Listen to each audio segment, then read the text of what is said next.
Salut les amis, j'espère que tout le monde va bien. On est parti, on se retrouve une nouvelle fois pour une vidéo spéciale Mercato avec encore une fois 10 actualités, 10 informations Mercato au programme. On démarre du côté de Manchester City, c'est un feuilleton qui a duré au final une dizaine de jours et Manchester City continue de se renforcer, ça fait beaucoup là pour les Citizens qui sont très actifs sur ce marché hivernal. Alors on a vu la première partie de saison assez compliquée des hommes de Pep Guardiola, et là ils sont en train de se renforcer assez considérablement, ne serait-ce que pour la seconde partie de saison, mais aussi pour l'avenir, parce qu'il y a pas mal de profils très jeunes qui arrivent du côté de City. L'accord est trouvé entre Omar Marmoush et Manchester City. L'accord est trouvé entre Manchester City et l'Eintracht Francfort, contrat de 5 ans pour l'Égyptien qui va rejoindre donc City, qui est très apprécié par Guardiola parce que c'est un profil intéressant. Il est capable de jouer en attaque, il est capable de jouer un petit peu plus bas en numéro 10, il est même capable d'évoluer un petit peu sur le côté. Donc c'est un profil assez intéressant. Voilà. Et depuis le début de saison avec Francfort, c'est assez exceptionnel. Il est redoutable. Donc encore une arrivée pour City, vous les voyez d'ailleurs, les 3 arrivées de ce mercato. Kusanov aussi, le défenseur de Lens, on a Marmouche et aussi Vitor Reis, le jeune défenseur brésilien de Palmeiras. On continue les amis, on reste en Angleterre, le probable feuilleton de l'été 2025, où jouera Mohamed Salah la saison prochaine. Ça c'est une question qui franchement est très intéressante et on a tous envie de savoir un petit peu où il va jouer, quelle équipe va se renforcer en accueillant un joueur comme Salah qui fait partie de l'élite vraiment du top mondial, top niveau mondial. C'est l'assurance d'une trentaine de buts par saison, d'une quinzaine, d'une vingtaine de passes D par saison, Mohamed Salah, donc c'est quand même un renfort qui peut être colossal. Il va quitter Liverpool normalement en fin de saison. On lui souhaite de terminer sur un titre de champion d'Angleterre, peut-être même une Coupe d'Europe. Bref, on verra tout ça. Mais on ne sait pas trop où il va atterrir, Mohamed Salah. On sait déjà que Al Hilal en Arabie Saoudite est très intéressé par l'Égyptien et que pour le moment, Mohamed Salah souhaiterait rester en Europe.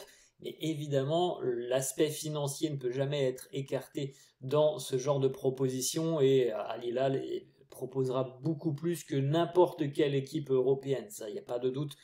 Il n'y a pas de doute là-dessus. Du côté d'Al Hilal, on a misé sur Neymar depuis plus d'un an et demi maintenant. Force est de constater que malheureusement Neymar, on ne l'a pas beaucoup vu sur les terrains et qu'il pourrait même quitter le club.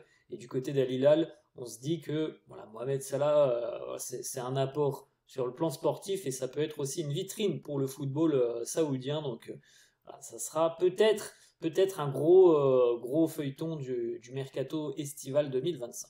On continue les amis, du côté de Dortmund, le Napoli a ouvert les discussions avec le Borussia Dortmund pour Karim Adeyemi. Les représentants de Karim Adeyemi ont déjà rencontré d'ailleurs ceux du Napoli. Du côté de Naples, on a perdu Kvaratskhelia qui va s'engager donc du côté du Paris Saint-Germain. Et on pense à Karim Adeyemi, un profil assez virevoltant, un profil dynamique sur le front de l'attaque. C'est quand même une perte assez importante pour Naples. Kvaratskhelia, le Napoli est leader de Serie A. Donc voilà, la seconde partie de saison, il faut évidemment qu'il y ait un renfort pour les Napolitains, parce que c'est quand même une perte assez importante. Karim Adeyemi a des aptitudes quand même assez intéressantes. Je pense que sur le front de l'attaque, il peut faire pas mal de différences et c'est ce qu'a besoin le Napoli maintenant avec la perte de Kvaratskhelia. Ensuite, on va du côté de Chelsea, le défenseur des Blues de Chelsea, Axel Disasi, qui intéresse pas mal d'équipes. La Juve, l'Atalanta ou encore le Bayer Leverkusen qui suivent attentivement sa situation. Pas facile pour Disasi du côté de Chelsea, pas beaucoup de temps de jeu.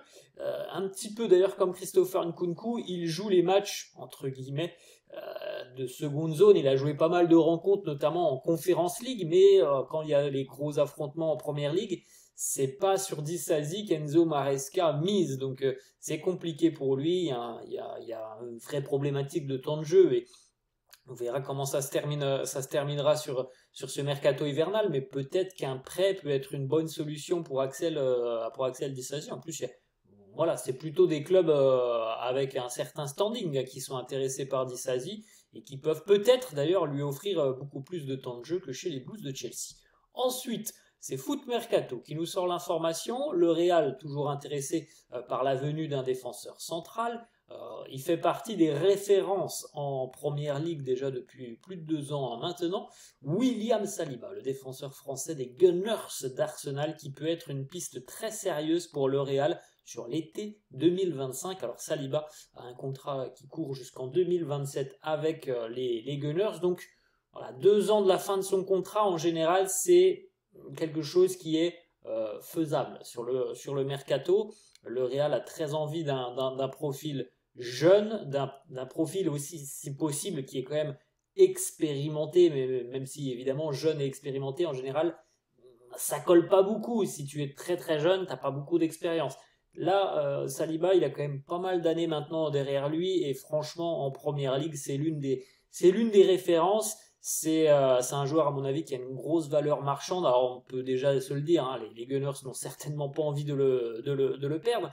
Mais il va évidemment falloir prendre une décision, parce qu'à 2 ans de la fin de son contrat, c'est quand même un petit peu particulier, parce que on sait très bien que les clubs ne veulent jamais laisser les joueurs entrer dans la dernière année de leur contrat. Donc, forcément, une année auparavant, c'est une vraie option mercato, et on sait que le Real a les arguments pour convaincre. La grandeur du Real fait que ça pourrait convaincre évidemment Saliba de changer un petit peu d'air et de quitter la PL. On continue les amis, on va du côté du Barça, où Ansu Fati est un petit peu poussé vers la sortie.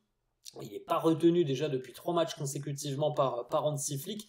Donc on peut penser que son avenir s'écrira loin du Barça. On a 2 clubs de Première Ligue qui seraient intéressés par une signature d'Ansu Fati, et on parle bien d'une signature définitive d'Ansu Fati. On parle même pas d'un prêt, mais donc d'un transfert définitif pour celui qui avait hérité du numéro 10 de Léo Messi. Malheureusement, les pépins physiques ont vraiment mis un gros coup d'arrêt à sa carrière à Ansu Fati. C'est la grosse problématique. On se demande encore à l'heure actuelle si un jour on va le revoir au niveau que l'on a connu lors de ses débuts au Barça. Ça serait évidemment magnifique, mais ça fait quand même quelques années maintenant. Bref, les 2 clubs de Première Ligue, Tottenham et West Ham, intéressés par Ansu Fati. Donc affaire à suivre. On sait qu'il a déjà connu l'APL du côté de Brighton. Bon, ça n'avait pas été un prêt fantastique, hein. Il n'avait pas eu énormément de temps de jeu, et en plus, il y avait eu encore une fois pas mal de pépins physiques. On continue les amis du côté des États-Unis. Le club de Chicago, dont on a déjà parlé hier, qui s'intéresse aussi à Neymar. Chicago serait prêt à signer Jonathan Bamba, qui pourrait arriver en provenance du Celta Vigo. Il y a des discussions à l'heure actuelle, et il semblerait, selon Fabrizio Romano, que la visite médicale soit d'ores et déjà prévue, que les documents aussi soient OK, et qu'on ait un accord quasiment définitif. Manquerait plus que la signature. Donc Jonathan Bamba devrait s'engager du côté de Chicago en MLS à 28 ans. Jonathan Bamba, il joue moins que la saison dernière, du côté du Celta. Voilà, encore une fois, c'est un choix de l'entraîneur. Il est un petit peu mis de côté cette saison. Ensuite, les amis, on va du côté de la Belgique, à Westerlo, où Islam Slimani, légende du football algérien, Slimani, qui s'engage donc du côté de la Belgique, championnat qu'il connaît bien, et il a fait quand même pas mal d'années du côté de la Belgique. Islam Slimani, il arrive en provenance justement de l'Algérie, où il était depuis l'été dernier. Il a fait 6 mois en Algérie du côté de Belouizdad, et donc là il s'engage du côté de Westerlo. C'est un routard, Slimani. Il change de club, et quasiment même il change de pays tous les ans. On le voit partout en Europe. Slimani, c'est vraiment un joueur qu'on voit dans beaucoup de clubs, dans beaucoup de championnats. Il connaît pas mal, il a connu diverses expériences au cours de sa carrière. Là, en Algérie, il avait quand même il avait des stats intéressantes. Il n'a pas joué énormément en 6 mois, mais il avait des stats intéressantes. Et je pense que voilà, ça peut être un bon apport pour le championnat belge et pour l'équipe de Westerlo, qui n'est pas forcément l'équipe la plus huppée de Jupiler Pro League. Ensuite, du côté du Borussia Dortmund, on va de nouveau repasser à l'offensive pour tenter d'arracher Marcus Rashford en prêt. Le Barça aimerait, pourquoi pas, recruter Rashford, mais il faut faire de la place. Il faudrait qu'il y ait un départ. Peut-être que ça sera celui d'Ansu Fati. En tout cas, du côté de Dortmund, on essaye de griller un petit peu la politesse au Barça et même à l'AC Milan. De nouvelles discussions ont eu lieu entre Sébastien Kiel, le directeur sportif, Nouri Sahin, l'entraîneur, qui lui aussi essaye de convaincre Marcus Rashford. Du côté du Borussia Dortmund, on ne veut pas d'un transfert sec, on veut juste un prêt pour qu'il puisse renforcer l'effectif jusqu'en fin de saison. On rappelle aussi que Milan est toujours très intéressé sur le dossier. On va terminer les amis avec une petite information qui concerne Martin Zubimendi, qui est une cible mercato pour les grandes écuries européennes. On en a parlé il y a quelques jours, Arsenal qui va tenter peut-être de le signer l'été prochain. Le Bayern aussi s'est immiscé dans les discussions. Le Bayern qui suit attentivement sa situation. Les équipes qui suivent la situation de Zubimendi, c'est quand même le Real, le Barça, Liverpool. On avait aussi Manchester City. Je ne sais pas si ça sera encore d'actualité, mais City le suivait aussi. On a donc le Bayern aussi. On a Arsenal, donc c'est franchement un super profil à Martin Zubimendi. Il n'y en a pas énormément au plus haut niveau des profils comme celui-là. Donc on a tous les gros cadors qui sont intéressés par Zubimendi. Voilà les amis, la fin de cette vidéo. J'espère que ça vous a plu. N'hésitez pas comme d'hab à lâcher un petit pouce bleu. Merci à tous ceux qui sont présents, qui lâchent des petits pouces bleus, qui s'abonnent à la chaîne. Je vous souhaite une très bonne journée et je vous dis à la prochaine. Ciao!